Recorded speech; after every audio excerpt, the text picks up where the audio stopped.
The day my HOA fined me for hanging clothes outside, I thought it was a joke. But when I opened the letter and saw the $100 fine, I realized they were serious. Not for noise, not for trash, not for breaking any real law. For laundry, they said my clothes ruined the neighborhood's image. Meanwhile, they ignored real problems: broken fences, messy yards, loud neighbors. It wasn't about rules. It was about control. So instead of arguing, instead of paying quietly, I decided to follow their rules so perfectly that it backfired on them completely. And when they saw what I did next, they wished they had never messed with me. I never thought something as simple as hanging clothes outside could turn into a full-blown conflict. I always believed I was a peaceful neighbor, quiet, respectful, the kind of person who minds their own business and doesn't cause trouble. But that changed the day my HOA decided to fine me for laundry. I live in a suburban neighborhood where everything looks the same. Same house colors, same trim lawns, same mailbox aisles, same quiet streets. At first, I thought it was a nice place to live. Clean, organized, safe. But I later realized it wasn't just organized. It was controlled. The HOA had rules for everything: how tall your grass could be, what color you could paint your fence, what decorations were allowed outside, even how long you could leave your trash bin on the curb. At first, I followed every rule. I didn't want problems. I had work, family, responsibilities. I wasn't interested in fighting with a group of bored members. One weekend, I decided to hang my clothes outside to dry. It was sunny, warm, perfect weather. I wanted to save electricity and enjoy that fresh outdoor smell on my laundry. I set up a neat clothes rack in my backyard. Nothing messy. Everything clean and evenly spaced. Shirts, pants, towels, bed sheets. It actually looked kind of peaceful. I didn't think twice about it. But a few days later, I opened my mailbox and saw an official-looking envelope. It had the HOA logo printed on it. I felt that small, uncomfortable feeling in my stomach. Whenever you see a letter from the HOA, you already know it's not going to be good news. I opened it. Violation notice. Outdoor clothes display. Fine $100. At first, I honestly thought it was a mistake. A fine for hanging clothes? I read the letter again. They claimed my laundry was damaging neighborhood aesthetics. I laughed at first. I thought it had to be a joke. Surely no one was serious about this. But the fine was real. The deadline to pay was real. And the warning at the bottom about additional penalties was very real. I walked outside and looked at my backyard. The clothes weren't messy. They weren't offensive. They weren't visible from the street unless someone was actively looking over the fence. It made no sense. So I emailed the HOA politely. I told them I wanted clarification. I asked which exact rule I had broken. Their response came the next day. Short, cold, formal. Clotheslines and outdoor clothing displays are not permitted under community standards. That was it. No explanation.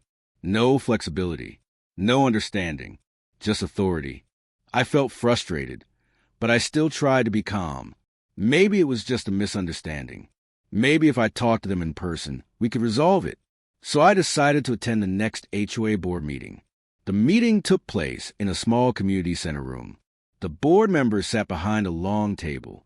Most of them were retirees, people with a lot of free time and a strong desire to feel important. When it was my turn to speak, I explained everything. I told them my clothes were clean, that I wasn't trying to disrespect the neighborhood, that I was just saving money and energy. The board president looked at me with a tight smile. She said, "We have standards for a reason. Our goal is to maintain property values and neighborhood appearance." Another board member added, "If we let one person hang clothes outside, soon everyone will start doing it." That made no sense to me. I asked them, "So clean laundry is more harmful than broken fences, overgrown lawns, and loud parties?" They ignored that. Instead, they repeated the same word again. Aesthetics. It felt less like a conversation and more like a power demonstration.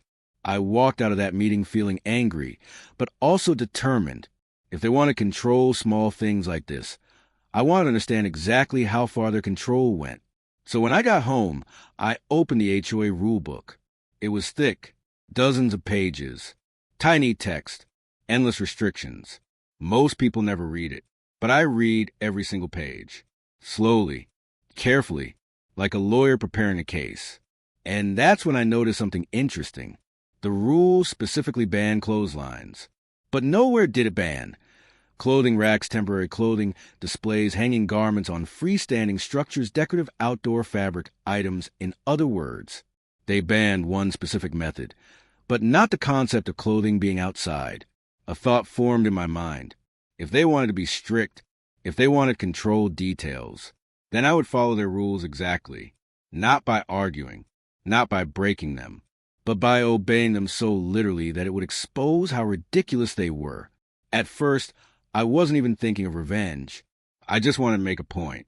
But the more I thought about that fine, the more I remembered how dismissive they were, the more that frustration turned into motivation.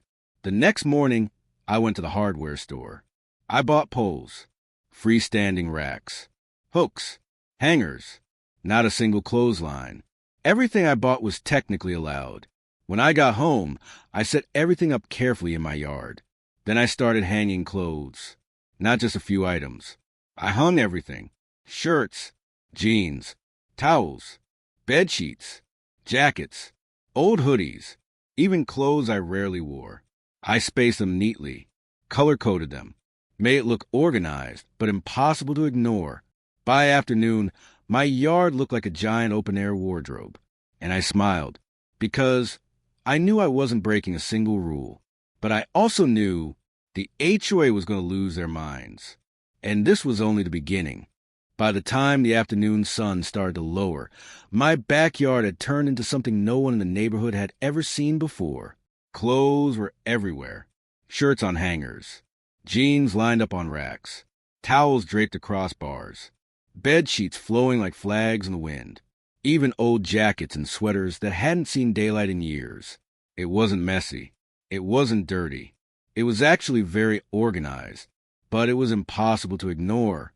From a distance, it looked like a clothing store had exploded in my backyard. I knew people would notice, and they did. The first neighbor to comment was the guy next door.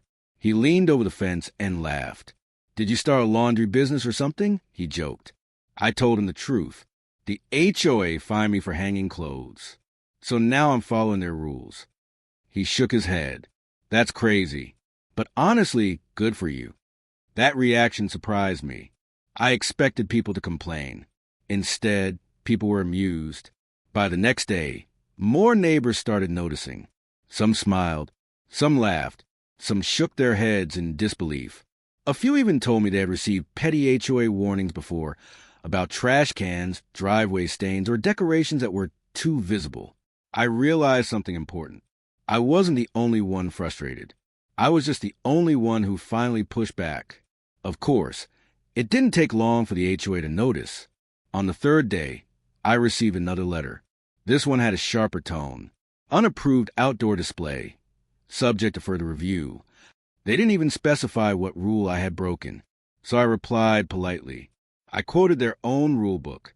I highlighted every relevant section. I asked them to point out the exact violation. They didn't answer. Instead, 2 days later, I got a knock on my door. It was one of the HOA board members, a middle-aged man with a forced smile and a clipboard. He glanced past me into the backyard, and his expression tightened. "This is excessive," he said. I kept my tone calm. "Show me the rule I'm breaking." He flipped through his papers. Well, it may not technically violate a rule, but it clearly goes against the spirit of the community. That phrase made me laugh. The spirit of the community? I repeated. "You mean the same community that fines people for clean laundry?" He didn't appreciate that. He warned me they were considering further action. I thanked him politely and closed the door. Inside, I felt a mix of satisfaction and tension. I knew I had embarrassed them. And groups like HOAs don't like being embarrassed. Over the next week, the situation became a neighborhood topic. People talked about it while walking their dogs. Parents mentioned it at the park. Someone even posted pictures of my backyard on social media. The comments were mostly supportive. Finally, someone stood up to the HOA. Why do they care so much about laundry? This is hilarious, but also sad. A few people worried I might get in serious trouble, but I kept reminding myself I wasn't breaking the rules. Meanwhile, the HOA started acting nervous. They sent out a general neighborhood email reminding everyone about community appearance standards, but they still couldn't directly accuse me of anything. That made them angrier. Then came the next HOA meeting. This time, the room was packed. Normally, only a handful of residents showed up.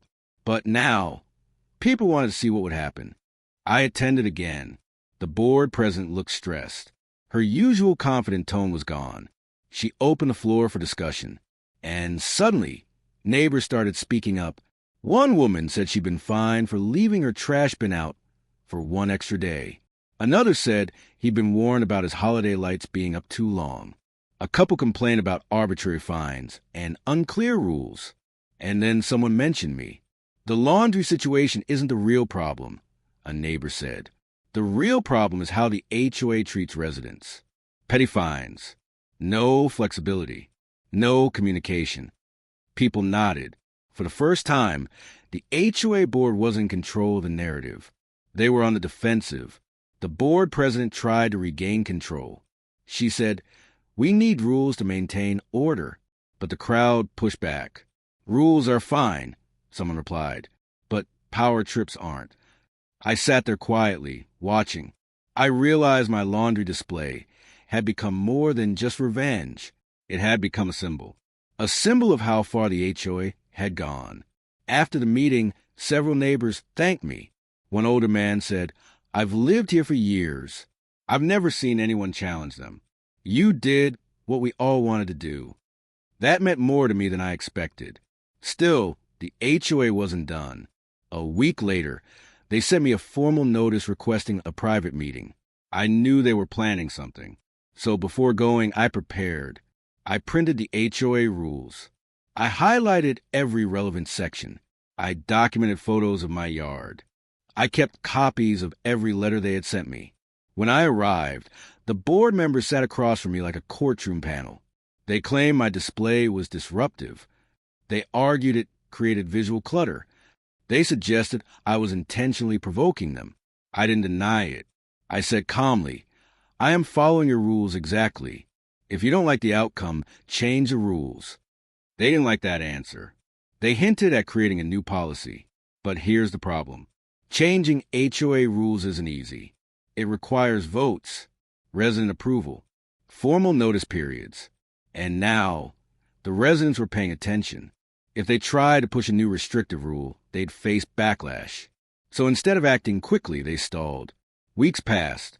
My clothes stayed outside. I rotated items, changed colors, kept everything clean and organized. It became part of the neighborhood scenery. Some people even started drying clothes outside themselves, not to mock the HOA, but because they realized how silly the original rule was. That might have been the moment the HOA truly panicked. Because now it wasn't just me. It was spreading. What started as a personal fine had turned into a quiet neighborhood rebellion. The HOA had two choices: admit they were wrong, or double down and look even worse. I knew they wouldn't choose the first option easily, and I could feel that the situation was heading toward a bigger confrontation, something more official, more public, more decisive, and I was ready, because this wasn't just about laundry anymore. It was about fairness, respect, and proving that ordinary residents shouldn't be bullied over small things. And soon, the HOA will be forced to make a decision they couldn't undo. By this point, my situation with the HOA had stopped being a small dispute. It had become a neighborhood issue. And the HOA hated that. They were used to controlling things quietly, sending letters, issuing fines, making people comply without resistance. But now, everything they did felt public. Every decision, every warning, every move. And because people were watching, they started feeling pressure. That pressure pushed them to make their next move. One morning, I received another email from the HOA. This one wasn't just about me. It was a community-wide announcement. They said they were proposing a new rule update to clarify outdoor display standards. That sounded harmless. But when I read the proposal carefully, I saw what they were really trying to do. They wanted to ban any outdoor clothing displays, any racks, hangers, or freestanding structures, any visual elements that could be considered clutter. In other words, they wanted to rewrite the rules because of me, and they wanted to do it in a way that made it look reasonable. But I knew what it really was: retaliation. So I started talking to neighbors, not in an aggressive way, not like a protest, just casual conversations. I explained what had happened. I showed them the fine. I showed them the rule book. I explained how the HOA had tried to pressure me instead of admitting the rule was silly. Most people were shocked. Some were angry. Many said the same thing. If they can control laundry, what's next? People began realizing the issue wasn't clothes. It was power. Soon, the neighborhood started dividing into sides. One side supported me. They felt the HOA had gone too far. The other side supported the HOA. They believed strict rules kept property values high. A few people told me I should just comply. Why make trouble? They asked. But others said the opposite. If nobody stands up, they'll keep doing this forever. The tension was subtle, but it was there. At HOA meetings, voices became louder. Debates became longer, and emotions started rising. The board scheduled a formal vote on the proposed rule changes. This was the moment everything would come to a head. In the weeks leading up to the vote, the HOA tried to campaign quietly. They sent emails warning about declining neighborhood standards. They talked about maintaining elegance. They framed it like a protective measure. But residents were no longer blindly accepting their messaging. Many people started questioning them. Some even dug up old HOA decisions, showing patterns of petty enforcement. It was like people were waking up. Meanwhile, I kept doing what I had been doing. I kept my clothing display neat, clean, orderly, no mess, no chaos. I wanted to make sure that if anyone looked closely, they couldn't honestly call it irresponsible. Emotionally, I felt conflicted. Part of me was proud for standing my ground. Another part of me felt nervous. I didn't want to become the problem neighbor. I didn't want resentment to grow. But then I remembered how it started. A $100 fine for clean laundry. That reminder kept me steady. As the vote approached, the HOA sent me a private message asking to reach a compromise. That alone told me something important. They were scared. They suggested that if I removed my display, they might reconsider the new rule. In other words, if you back down, we'll pretend this never happened. But I didn't want a personal exception. I wanted fairness for everyone. So I declined politely. I said, this isn't just about me anymore. This is about reasonable rules. The day of the vote arrived. The meeting room was more crowded than I'd ever seen it. Residents filled the seats. Some stood against the walls. You could feel the tension. The HOA board looked uncomfortable. They presented their proposal, trying to sound calm and professional. They used words like harmony, standards, visual consistency. Then residents were allowed to speak. And that's when things shifted. A mother spoke about being fined for chalk drawings her kids made on the driveway. A retired man complained about being warned for a small garden decoration. Another neighbor talked about getting fined for parking slightly off-center. Then someone mentioned my situation. How do we get to a point where clean laundry is treated like a violation? People clapped. The HOA president tried to regain control. But it was clear. They weren't leading anymore. They were defending. When it was my turn, I stood up. My heart was pounding. But I kept my voice calm. I said, I didn't set out to cause trouble. I just wanted to dry my clothes. Instead of having a conversation, I was fined. Instead of admitting the rule was outdated. The board tried to rewrite the rules to punish me. I paused. Then I added, if we allow rules to be changed out of spite, none of us is safe from unfair enforcement. The room went quiet. Then people nodded. Then came the vote. Ballots were counted carefully. It felt like waiting for exam results. Finally, the announcement came. The proposed rule change was rejected, not by a small margin, by a clear majority. For the first time, the HOA had lost a major decision. The reaction in the room was mixed. Some cheered quietly. Some looked relieved.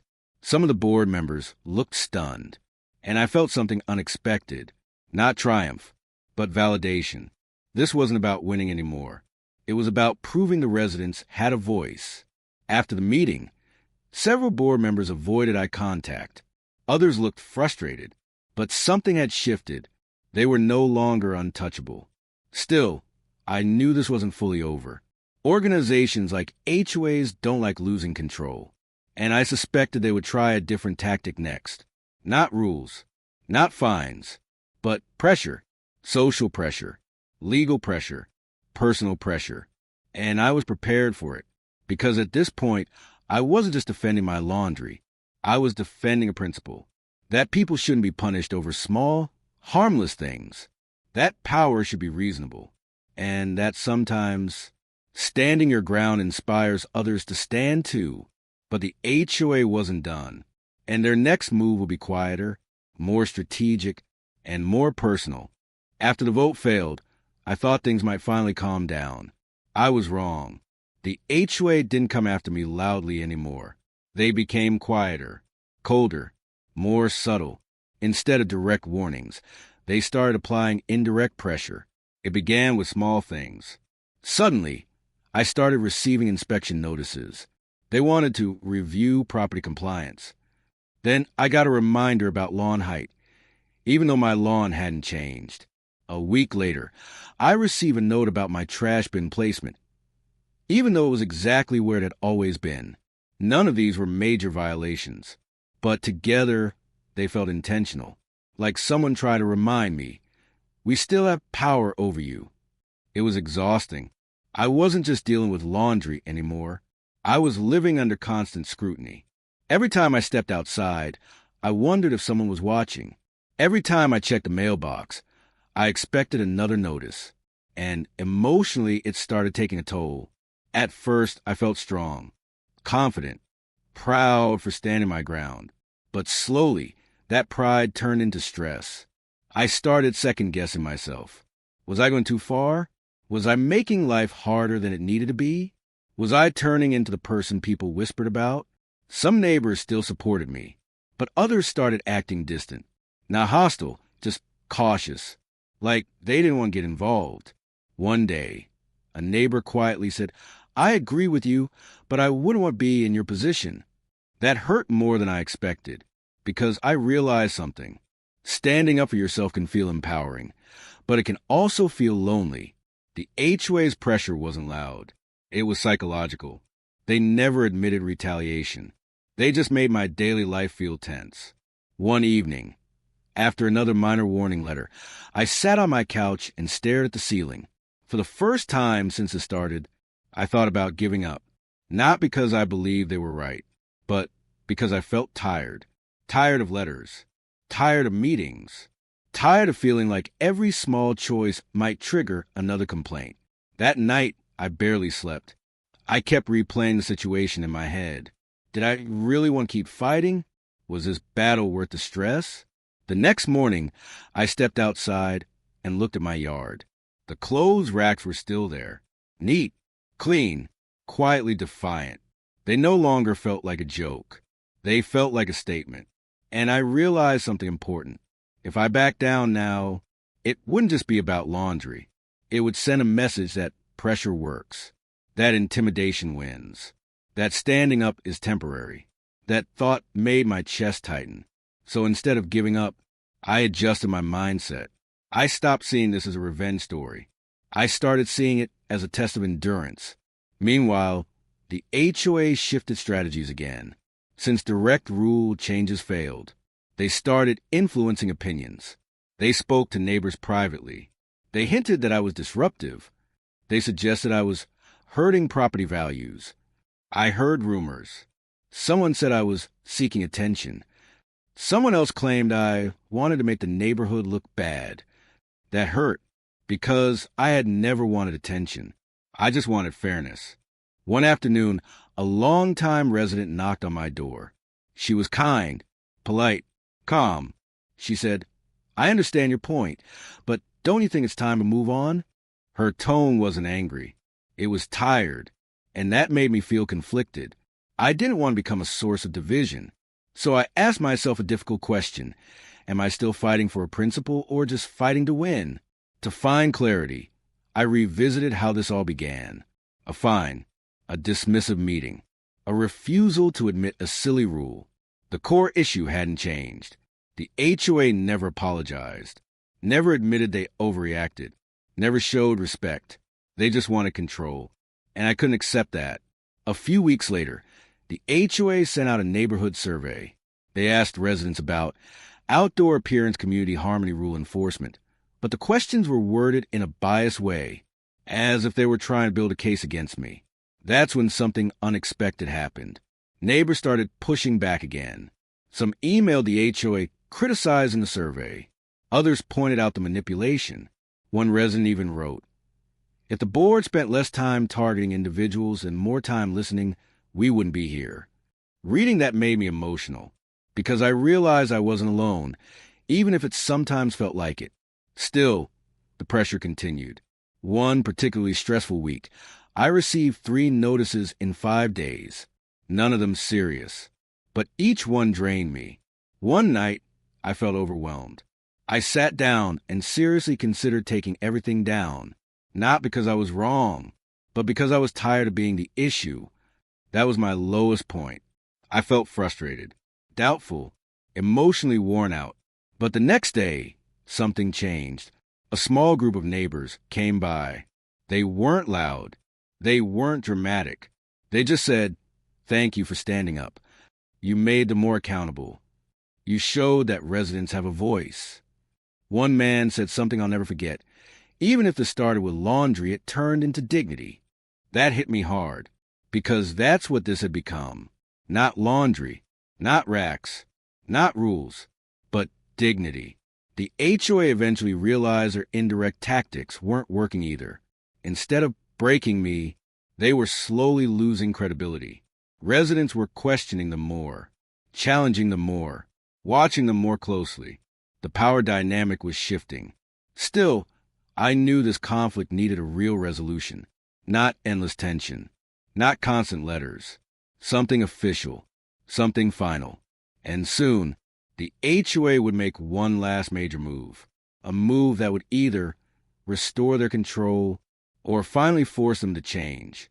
And I could feel that whatever came next would be the most important moment of this entire story. By this stage, everyone knew the conflict had reached a breaking point. The HOA couldn't quietly pressure me anymore. They couldn't rewrite the rules. They couldn't shame me into backing down. So they prepared their final big move, and I could feel it coming. One morning, I opened my mailbox and found the thickest envelope yet. Inside was a formal legal-style notice. Not just a warning, not just a fine, a threat of enforcement action. They claimed my property was creating a long-term disruption to community standards and said they were considering legal steps if I didn't remove the display. Reading it made my hands shake. This wasn't petty anymore. This felt serious. For the first time, I felt a real wave of fear. Not because I thought I was wrong, but because legal pressure can be exhausting, expensive, and emotionally draining, even if you're in the right. That night, I sat at my kitchen table and stared at the letter. I thought about legal cost time stressed my mental health. I thought about how far this had gone, all because of clean laundry. It felt unreal. For a brief moment, I considered giving in, not because they deserved it, but because I wondered if peace was worth more than pride. But then I realized something important. This wasn't about pride anymore. This was about setting a precedent. If I backed down now, the HOA would learn one lesson: push hard enough, and people will fold. And that thought bothered me more than any legal threat. So instead of panicking, I prepared. I gathered every document. Every fine, every email, every rule section, every photo, every meeting note. I even spoke with a lawyer briefly, not to start a lawsuit, but to understand my rights. And the message was clear. The HOA's case was weak. They were relying on intimidation more than actual rule violations. That gave me confidence. Meanwhile, word spread fast. Neighbors heard the HOA was threatening legal action. And this time, the reaction wasn't quiet. People were angry. Some felt the HOA had gone too far. Others worried about what this meant for future residents. A group of neighbors requested an emergency community meeting, not organized by the HOA, organized by the residents. That alone felt historic. The meeting was held in the same community room, but the tone was completely different. This time, the HOA wasn't leading. They were being questioned. Residents spoke openly about excessive fines, unfair targeting, lack of transparency, abuse of power. My situation became the centerpiece of the conversation. Not because I wanted attention, but because it symbolized everything people were frustrated about. When it was my turn to speak, I didn't sound angry. I sounded tired. I said, I never wanted a fight. I just wanted to hang my clothes. Instead of treating me like a neighbor, I was treated like a problem. You could feel the emotion in the room. Then something unexpected happened. A longtime resident, someone respected by everyone, stood up. He said, if the HOA thinks laundry is worth legal threats, then we need to rethink who's in charge. That sentence changed everything. Because now, this wasn't just about rules. It was about leadership. After that meeting, a group of residents started discussing the possibility of restructuring the HOA board, not violently, not aggressively, through official legal processes, replacing board members, bringing in people who prioritize fairness over control. The HOA realized what was happening. They felt their power slipping. And suddenly, their legal threat toward me didn't look strong anymore. Instead of making me look bad, it made them look extreme. Still, the stress was heavy. Some nights, I struggled to sleep. I worried about worst-case scenarios, about legal costs, about being blamed if the neighborhood became divided. But every time doubt crept in, someone would send me a supportive message. A neighbor would thank me quietly. A resident would say, "You're doing the right thing," and that kept me steady. Eventually, the HOA scheduled a final official hearing about my case. This would determine whether they escalated legally or backed down. The hearing felt intense. Board members sat stiffly. Residents filled the room. Tension hung in the air. The HOA president argued that my display undermined community standards. Then I presented my side. Calm, prepared, respectful. I showed the rule book. I showed proof I hadn't violated anything. I showed how their actions escalated unfairly. Then I said something from the heart. If this is how you treat residents over something harmless, what happens when the issue is serious? Silence filled the room. Then board members whispered among themselves. After a long pause, they made an announcement. They would withdraw legal action. Not only that, they admitted the clothing rule was outdated and needed revision. For the first time, I heard something I never expected to hear from them. We may have overstepped. It wasn't a full apology, but it was close, and it felt like a turning point. The tension didn't disappear instantly, but the power balance had changed. The HOA had been forced to step back, and I finally felt like I could breathe again. Still, one big question remained. What happens after the conflict ends? Would the HOA actually change? Would the neighborhood heal? Would this leave lasting resentment or lasting improvement? Those answers would come next. Because the final part of this story isn't about revenge anymore. It's about resolution, healing, lessons learned, and how standing up, even over something small, can change an entire community. After the final hearing, life in the neighborhood slowly began to shift. The tension that had hovered over every street corner, every neighborly interaction, started to ease. It wasn't gone completely, but it was different. The HOA was no longer untouchable. Their power had been challenged, and the residents had seen they could push back. In the weeks that followed, the board held a series of meetings to revise the clothing rule. They weren't enthusiastic about it, but the pressure was real. They had to act carefully. They consulted residents, presented drafts, and finally settled on a compromise. The rule would allow freestanding clothing racks and temporary outdoor displays, as long as they were neat and didn't pose a safety hazard. The old rule banning all outdoor clothing was officially removed. When I read the final revision, I felt a wave of satisfaction I didn't expect. It wasn't just about me anymore. It was about everyone in the neighborhood being treated fairly. People who had been too afraid to speak up now had precedent. They could use the rules as they were written, without fear of petty fines for harmless activities. But the most surprising part wasn't the rule change. It was a shift in how neighbors interacted. People stopped whispering about petty complaints. Conversations became more honest. Residents were more willing to speak up at meetings. Some even thanked me personally, saying that standing my ground had inspired them to question unfair rules in other areas. Even the neighbors who had initially supported the HOA quietly admitted they saw the board had overstepped. They didn't have to say out loud, but I noticed a change. There was a subtle shift in the neighborhood dynamic. The HOA was still in charge, but now they had earned respect, not just assume it. As for me, life returned to a sense of normalcy, but normal in a new way. My clothes still hung outside. I rotated them, just as I had before, but now I did it without fear. No letters, no inspections, no subtle threats. Just clean laundry, fresh air, and a quiet smile. Emotionally, I felt a mixture of relief and pride. Relief because the constant stress and pressure were gone. Pride because I had stood my ground without breaking any rules or becoming aggressive. It wasn't revenge in a mean-spirited sense. It was smart, principled persistence, and it had worked. There were lessons I took from the experience that went beyond laundry or HOA rules. Lesson 1. Power can be abused, even in small communities. But when ordinary people act together, calmly, intelligently, they can change that power structure. Lesson 2. Standing up doesn't mean fighting aggressively. It means understanding the rules, knowing your rights, and following them so carefully that those who misuse authority are forced to reconsider. Lesson 3. Support matters. Even if only a few neighbors back you, it can tip the balance. Their quiet encouragement gave me strength during moments when I wanted to give up. Over the next few months, the neighborhood slowly felt lighter. HOA meetings became less tense. People volunteered for committees without fear of being targeted.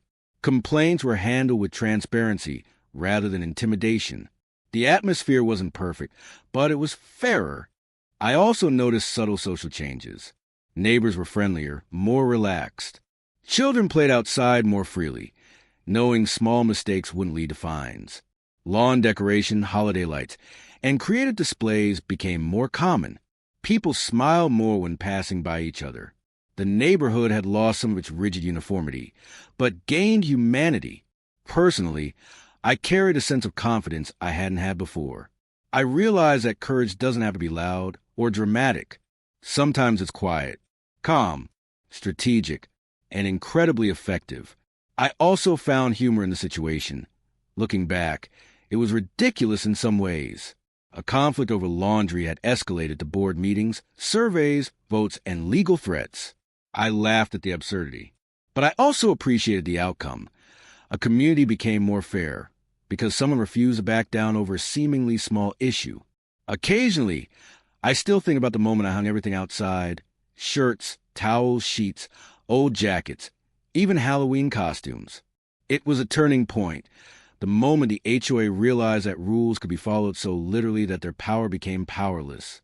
That small act, carried out with patience and principle, changed an entire neighborhood. Looking back, I understand now why it mattered so much. It wasn't really about clothes. It wasn't about fines. It was about dignity, fairness, and respect. Those are things every community should value. And sometimes they have to be defended, even in the quietest, simplest ways. Years later, people still reference the incident, not as gossip, but as a lesson. I occasionally see new residents asking about the laundry story, and older neighbors smile knowingly. It's become part of the neighborhood's unofficial history, a reminder that standing up, even over something small, can make a difference. And for me, I still hang my clothes outside. I still enjoy that fresh air, that sunlight, that simple sense of independence. But now, every time I do, I remember something larger. That rules should protect people, not control them. And that justice doesn't always come from force. It comes from persistence, principle, and knowing your rights. In the end, This wasn't just a personal victory. It was a community victory. Residents learned that fairness is worth fighting for. The HOA learned that control, without reason, leads to backlash. And I learned that sometimes doing the right thing means standing your ground quietly, confidently, and patiently, one piece of laundry at a time. Looking back, it's almost surreal. A $100 fine for hanging clothes had triggered months of tension, stress, and community debates. But it also triggered something else: growth, awareness, accountability, change. Sometimes the smallest acts, like hanging laundry, can reveal the biggest truths. And sometimes justice isn't flashy. It's quiet, it's strategic, and most importantly, it's lasting.